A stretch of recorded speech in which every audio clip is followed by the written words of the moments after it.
ఓం నమో గణపతయే శ్రీ గణేశాయ నమః. ఓం నమో బృహస్పతయే. ఓం నమస్తస్మై బ్రహ్మణే. ఓం నమో విష్ణవే నమః. ఓం శ్రీమత్సుందరమీశానం శ్రీమత్సిద్ధివినాయకం షణ్ముఖం స్కందమానందం బ్రహ్మాణం విష్ణుమాశ్రయే.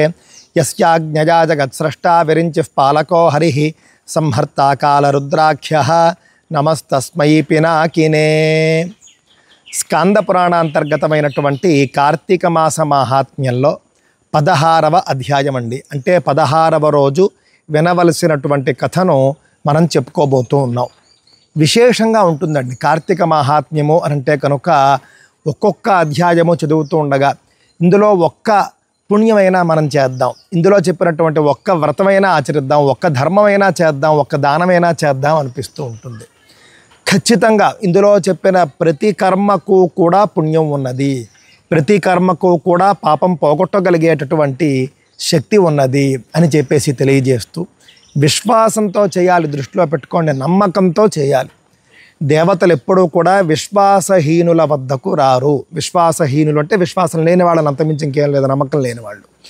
కావున దేవతలు ఎప్పుడూ కూడా విశ్వాసం లేని వాళ్ళ వద్దకు రారు. ఉదయం నుండి సాయంత్రం వరకు మీరు 8 గంటలు జపం చేశారు, మీకు నమ్మకం లేదు, ఎందుకు వస్తారు దేవతలు? అందువల్ల నమ్మకం ముఖ్యం, నమ్మకం ముఖ్యం. మీరు ముందు నమ్మి చేస్తేనే దేవతలు అనేటటువంటి వాళ్ళు మనకు అనుగ్రహిస్తారు. మీరు నమ్మి ఆచరించిన తరువాతే ఫలితం రావడం అనేది ప్రారంభమవుతుంది. ఇక 16వ అధ్యాయంలోకి వెళ్ళిపోతే వశిష్ఠ మహర్షి జనక మహారాజుతో చెబుతూ ఉన్నాడండి. అవ్రతేన నయేద్యస్తు మాసం దామోదర ప్రియం సగచ్చేన్నరకం ఘోరం పునరావృత్తి వర్జితం అన్నారు. అంటే కార్తీక మాసంలో ఎవరైతే ఏ వ్రతము చేయకుండా గడిపేస్తారో వాళ్ళు నరకానికి వెళ్ళిపోతారు అన్నారండి. అదేమిటండి, కార్తీక మాసం వ్రతం చేయనంత మాత్రాన నరకానికి వెళ్ళిపోతారా అంటే కనుక అలా కాదండి. పాపాలను పోగొట్టి పుణ్యాన్ని ప్రసాదించేటటువంటి ఒక మాసాన్ని వినియోగించుకొని, ఇంత పవిత్ర మాసాన్ని వాడుకోని వాడు నువ్వు మిగిలినటువంటి సంవత్సరం అంతా కూడా ఏం పని చేస్తావు, ఏం కర్మ చేస్తావు, ఏం పుణ్యం చేస్తావు? అందువల్ల కనీసం సంవత్సరంలో మొత్తం ఉన్నటువంటి 12 మాసాల్లో గొప్ప మాసం రా నాయనా అని చెప్తున్న ఈ మాసంలో కూడా ఒక్క పుణ్యం కూడా నువ్వు చేయలేకపోయావు అని అంటే కనుక మిగిలినటువంటి రోజుల్లో నువ్వు ఎలా చేస్తావు? చేసే అవకాశమే లేదు కనుక నరకానికి వెళ్తా ఉన్నారు. అంటే అసలు పుణ్యమే చేయకపోతే నరకానికి వెళ్ళిపోతారంటే మరి పాపాలు పోవు కదా. కలియుగంలో మానవుడు పాపాలు సహజంగా చేసేస్తూ ఉంటాడు, కానీ పుణ్యం మాత్రం సహజంగా చేయడండి, ప్రయత్నపూర్వకంగా చేయాలి. దృష్టిలో పెట్టుకోండి. తాంబూలదానం కార్తిక్యాం మాసమేకం నిరంతరం యః కుర్యాద్రాజశార్దూల సచ సామ్రాజ్యమశ్నుతే. కార్తీక మాసంలో తాంబూల దానం చాలా విశేషము అని చెబుతూ ఉన్నారు. తాంబూల దానం చేసినటువంటి వ్యక్తికి వచ్చే జన్మలో సామ్రాజ్యాధిపత్యం వస్తుంది. ఈ జన్మలో కూడా ఎవరైతే అధికారం కోరుకుంటారో, రాజకీయాల్లో ఉంటారో, ఉద్యోగాల్లో కూడా పెద్ద పదవులు కోరుకుంటారో వాళ్ళు వీలున్నప్పుడల్లా తాంబూల దానం చేసే ప్రయత్నం చేయండి. తాంబూల దానం చేస్తే అధికారం వస్తుంది అని చెప్పేసి చెబుతూ ఉన్నారు. ప్రతిపద్దినమారభ్య కార్తీకస్య నరేశ్వర ఏకైకేనతు యద్దీపం యః కుర్యాద్ విష్ణవేర్పణం. ఎవరైతే కార్తీక మాసంలో పాడ్యమి నాడు మొదలుపెట్టి 30 రోజులకు 30 రోజులు కూడా రోజుకు ఒక్క దీపమైనా సరే మహావిష్ణువుకు సమర్పిస్తారో వాళ్లకు విశేషమైనటువంటి అనుగ్రహం వస్తుంది అని చెబుతూ ఉన్నారు. తస్య పాపాని నశ్యంతి సగచ్చేద్ విష్ణు మందిరం. అతడు పాపాలను పోగొట్టుకుంటాడు, వైకుంఠలోకానికి వెళతాడు. కార్తిక్యాం భానుముద్దిశ్య పౌర్ణమ్యాం స్నానతత్పరః సంతానకాంక్షీ రాజేంద్ర స్నానం దానం సమాచరేత్. ఎంతో ముఖ్యమైనటువంటి విషయం అండి. సంతానం లేనటువంటి వాళ్ళు కార్తీక పౌర్ణమి నాడు సూర్యుణ్ణి ఉద్దేశించి స్నానం చేస్తే కనుక, సూర్యదేవుని ప్రీతి కోసం స్నానం చేస్తే కనుక సంతానం కలుగుతుంది అని చెబుతూ ఉన్నారు. నారికేళ ఫలం దానం విష్ణోరగ్రేతు కార్తికే సదక్షిణం శతాంబూలం యః కుర్యాద్రాజ సత్తమ నతస్య సంతతేర్హాని నరోగో నచ దుర్మతి. ఎవరైతే కార్తీక మాసంలో మహావిష్ణువుకి కొబ్బరికాయను సమర్పించుకుంటారో చాలా సులువుగా పుణ్యం వచ్చేటటువంటి మార్గం అండి. ఎవరైతే కార్తీక మాసంలో మహావిష్ణువుకి కొబ్బరికాయను సమర్పించుకుంటారో వాళ్ళ యొక్క సంతతికి, అంటే వాళ్ళ యొక్క బిడ్డలకు ఏ విధమైనటువంటి హాని కలగదు అని చెబుతూ ఉన్నారు. కనీసం ఈ రోజు నుండైనా సరే 15 రోజులు కొబ్బరికాయను మహావిష్ణువుకి సమర్పించుకుంటూ ఉండండి. బిడ్డల యొక్క ఆరోగ్యము కోరుకొని, బిడ్డల యొక్క క్షేమం కోరుకొని సమర్పించుకుంటూ ఉండండి. మన సాంప్రదాయంలో ఖచ్చితంగా బిడ్డలున్న ప్రతి తల్లిదండ్రులు కూడానండి బిడ్డల క్షేమం కోరుకునే చేస్తారు, అందులో సందేహం లేదు. అయినప్పటికీ కూడా గుర్తు చేస్తూ ఉన్నానండి. కేవలం వాళ్ళు క్షేమంగా ఉండడము, ఆరోగ్యంగా ఉండడం ఇంత మాత్రమే కాకుండా మందబుద్ధులుగా ఉండరట, మంచి బుద్ధిమంతులు అవుతారట, మంచి మేధావులు అవుతారట. ఈ విధంగా కొబ్బరికాయ కార్తీక మాసం మహావిష్ణువుకి సమర్పించడం వల్ల విష్ణోర్ దేవాలయాగ్రేతు కార్తిక్యాం పౌర్ణమి దినే యస్తంభదీపం కురుతే సవైకుంఠపతిర్భవేత్. స్తంభదీపం అంటే ఆకాశదీపం అండి. కార్తీక మాసంలో ఎవరైతే కనుక మహావిష్ణువుని ఉద్దేశించి అంటే కార్తీక దామోదరుణ్ణి ఉద్దేశించి ఆకాశ దీపాన్ని సమర్పిస్తారో వాళ్లకు వచ్చేటటువంటి పుణ్యం ఏమిటి అని అంటే సాక్షాత్తు నారాయణ స్వరూపులైపోతారు, సాక్షాత్తు వైకుంఠపతి అయిపోతాడు అతను అని చెబుతూ ఉన్నారు. అంటే సారూప్యం వచ్చేస్తుంది. ఎంత అద్భుతమైనటువంటి విషయమో చూడండి. ఆకాశ దీపం కూడా పెట్టే ప్రయత్నం చేయండి. విష్ణోరగ్రేతు కార్తిక్యాం స్తంభ దీపార్పణం నరః తస్య పుణ్యస్య విస్తారం మయా వక్తున్న శక్యతే. ఇంకా చెబుతూ వశిష్ఠుడు అంటున్నాడు, ఆకాశదీపం కార్తీక మాసంలో పెట్టే వాళ్ళకు వచ్చే పుణ్యాన్ని నేను చెప్పలేను, అంత గొప్ప పుణ్యం అని చెబుతూ శిలామయం వా దారుం వా స్తంభం కృత్వా హరేః పురః సంస్థాప్య స్తంభదీపంతు యః కుర్యాత్ స హరిప్రియః. రాతితో కానీ చెక్కతో కానీ చేసినటువంటి స్తంభానికి ఆకాశదీపం పెట్టాలి. ఆ విధంగా ఆకాశదీపం పెట్టి మహావిష్ణువుకు సమర్పించిన వాళ్ళు హరిప్రియులవుతారు అని చెప్పేసి చెబుతూ వక్ష్యాం యత్ర పురావృత్తం తత్సమాసేన తే శృణు మతంగస్యాశ్రమే పుణ్యే నానా ద్రుమలతాయుతే. గొప్పగా దీనికి సంబంధించినటువంటి ఇతిహాసం ఉన్నది, చెబుతున్నాను విను అని చెప్పేసి ఒక కథ చెబుతూ ఉన్నాడండి వశిష్ఠ మహర్షి జనక మహారాజుకు. పూర్వం ఒకానొక సందర్భంలో మతంగ మహర్షి వారి ఆశ్రమంలో మహర్షులంతా కలిసి ఆధ్యాత్మిక కార్యక్రమాలు చేసుకుంటూ ఉన్నారండి. మహర్షులు అంటే ఎప్పుడూ కూడా ఆధ్యాత్మిక కార్యక్రమాలు చేస్తూ ఆ పుణ్యంతో లోకాన్ని ఉద్ధరించేవారు. ఆ విధంగా మతంగ మహర్షితో కూడినటువంటి మహర్షులందరూ కూడా వారి ఆశ్రమంలో రకరకాల పూజలు, వ్రతాలు, యజ్ఞాలు, హోమాలు చేసుకుంటూ ఉన్నారు. ఇంతలో కార్తీక మాసం వచ్చింది.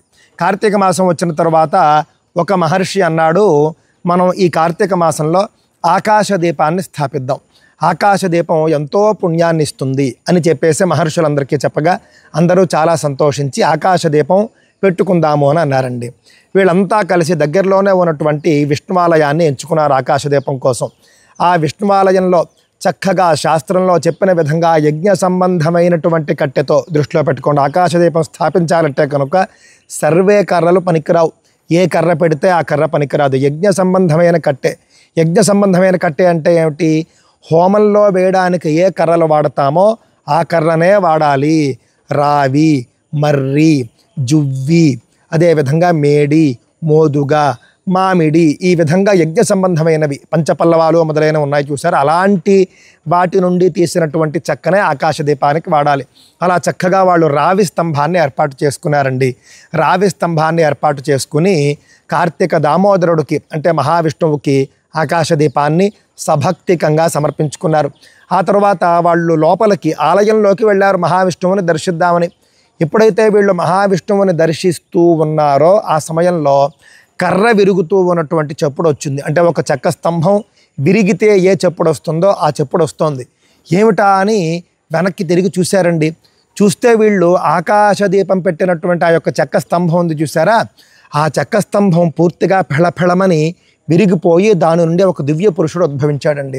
ఉద్భవించి వీళ్ళందరికీ కూడా నమస్కరించాడు. దివ్య పురుషుణ్ణి మహర్షులు అడిగారండి, నువ్వెవరువయ్యా, నీ కథ ఏమిటి, ఇక్కడికి నువ్వు ఎలా వచ్చావు, ఈ చక్కగా నువ్వు ఎలా మారిపోయావు, నీ కథ వివరించు అని చెబితే ఆయన చెప్పుకున్నాడండి, పూర్వజన్మలో నేను ఒక విప్రుణ్ణి, పూర్వజన్మ అంటే కొన్ని లక్షల జన్మలకు పూర్వం ఒక విప్రుణ్ణి, బ్రాహ్మణుడుగా జన్మించి కూడా ఉపనయనం చేసుకుని కూడా నేను వేదాధ్యయనం లేదు, ఆచారం లేదు, మంత్రం లేదు, తంత్రం లేదు, కర్మ లేదు, పుణ్యం లేదు, దానం లేదు, ధర్మం లేదు, స్నానం లేదు, సంధ్య లేదు, ఈ విధంగా నేను అనాచారంతో జీవించాను. బ్రాహ్మణుడికి ఉండవలసినటువంటి సాత్విక గుణం నాకు లేదు. ఎప్పుడు చూసినా ఎవరిని కూడా తిడుతూ ఉండేవాడిని. ఎప్పుడు చూసినా కూడా నేనే ఉన్నతాసనంలో ఉండాలి, మిగిలిన వాళ్ళందరూ కూడా క్రిందనే ఉండాలని చెప్పేసి మంచి మంచి వేదాధ్యయన సంపన్నులైనటువంటి బ్రాహ్మణులను కూడా సాదాసీదా ఆసనాల్లో కూర్చోబెట్టి నేను ఉన్నతాసనంలో కూర్చుంటూ ఉండేవాడిని. ఎప్పుడూ కూడా బ్రాహ్మణుల్ని నిందిస్తూ ఉండేవాడిని. మీరు చదువుకున్నటువంటి వేదం వల్ల ఎవరికి ప్రయోజనం అంటూ ఉండేవాడిని. ఈ విధంగా నేను రకరకాల పాపాలు చేశాను. నా దత్తం పుణ్యకాలేషు తేషాం దానమనుత్తమం. ఎప్పుడూ కూడా నేను పుణ్య కాలాల్లో ఏ విధమైనటువంటి దానం చేయలేదు. పుణ్యకాలంలో చేయనివాడు ఎప్పుడూ చేసి ఉండడు. కావున అసలు నేను దాన ధర్మాలనేవే చేయలేదు. అంత మాత్రమే కాదు, ఎవరైనా బ్రాహ్మణులు వచ్చి నా దగ్గర కష్టం చెప్పుకుని ఏదైనా యాచించినప్పుడు నేను వాళ్ళకి అది ఇచ్చేస్తాను ఇది ఇచ్చేస్తాను అని చెప్పేవాడిని, కానీ ఇచ్చేవాడిని కాదు, మానేసేవాడిని, ఇచ్చినటువంటి మాట తప్పేవాడిని. ఈ విధంగా నేను చేసినటువంటి రకరకాల పాపాల వల్ల మరణానంతరము ఘోరమైనటువంటి నరకాల్లో అనేక బాధలు పడ్డాను. ఆ తర్వాత అనేక చెడ్డ జన్మలన్నీ కూడా ఎత్తాను. నేను ఎత్తి చివరికి ఈ యొక్క అడవిలో ఈ విధంగా చెట్టు రూపంలో పుట్టాను. నా పుణ్యవశాత్తు మీరు ఆ చెట్టుకు సంబంధించినటువంటి చెక్కనే మీరు ఆకాశదీపానికి వాడుకున్నారు. అందువల్ల నేను అనుభవిస్తూ ఉన్నటువంటి శిక్షల నుండి విముక్తున్నై ఈ విధంగా దివ్యత్వాన్ని పొందాను. మీ అందరికీ అనేక ధన్యవాదాలు అని చెప్పేసి తెలియజేసుకుంటూ, నాకు తెలియక అజ్ఞానం చేత నేను చాలా కర్మలు చేశాను, కానీ కనీసం నా ద్వారా జనులకైనా సరే ఏది మంచి ఏది చెడు, ఏది సత్కర్మ ఏది దుష్కర్మ, ఏది చేయాలి ఏది చేయకూడదు, ఇవన్నీ కూడా కర్మ విపాకాన్ని నాకు దయచేసి వివరించండి అని చెప్పేసి ఆయన మహర్షుల్ని కోరుకున్నాడండి. కోరుకున్నప్పుడు అందులో అంగిరో మహర్షి అనే ఒక మహర్షి, అద్భుతమైనటువంటి వ్యక్తి, బ్రహ్మదేవుడి యొక్క పుత్రుడు సాక్షాత్తుగా, ఆయన ఈ యొక్క దివ్య పురుషుడికి, అంటే చక్క నుండి ఉద్భవించినటువంటి దివ్య పురుషుడికి మొత్తం కర్మ విపాకం అంతా కూడా తెలియజేస్తూ ఉన్నాడండి. ఈ కర్మ విపాకం మనకు రేపటి అధ్యాయంలో వస్తుంది.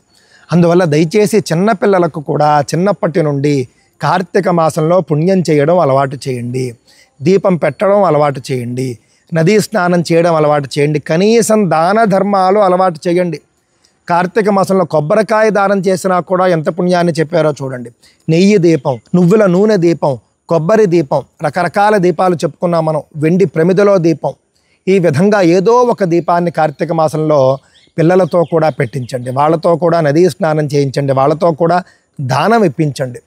చిన్నప్పటి నుండి అండి వాళ్ళు ప్రశ్నించినా ప్రశ్నించకపోయినా ఇప్పటి నుండే పిల్లలకి ఎందుకు అని చెప్పేసి మీరు మానేయకండి. చిన్నప్పటి నుండి వాళ్ళు చేస్తూ ఉంటే కనుక పుణ్యకర్మ అనేది వాళ్ళ మనస్సులో, వాళ్ళ హృదయంలో ఆ పుణ్యానికి సంబంధించినటువంటి బీజాలు పడిపోతాయండి. ఆ తర్వాత వాళ్ళు అదే మార్గంలో వెళ్ళిపోతారు.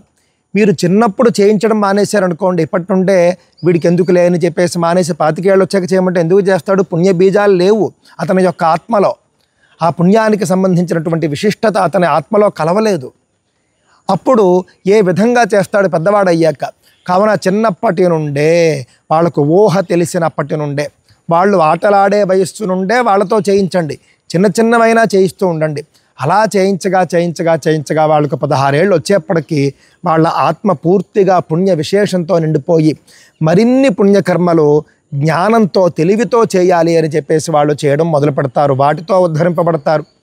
అందువల్ల పిల్లల్ని ఎప్పుడూ కూడా కర్మలకు దూరం చేయకండి, సత్కర్మలకు దూరం చేయకండి, తద్వారా వాళ్లకు ద్రోహం చేయకండి అని చెప్పేసి తెలియజేసుకుంటూ, ఇది శ్రీ స్కాంద పురాణే వైష్ణవఖండే కార్తీక మాహాత్మ్యే షోడశోధ్యాయః. స్వస్తి.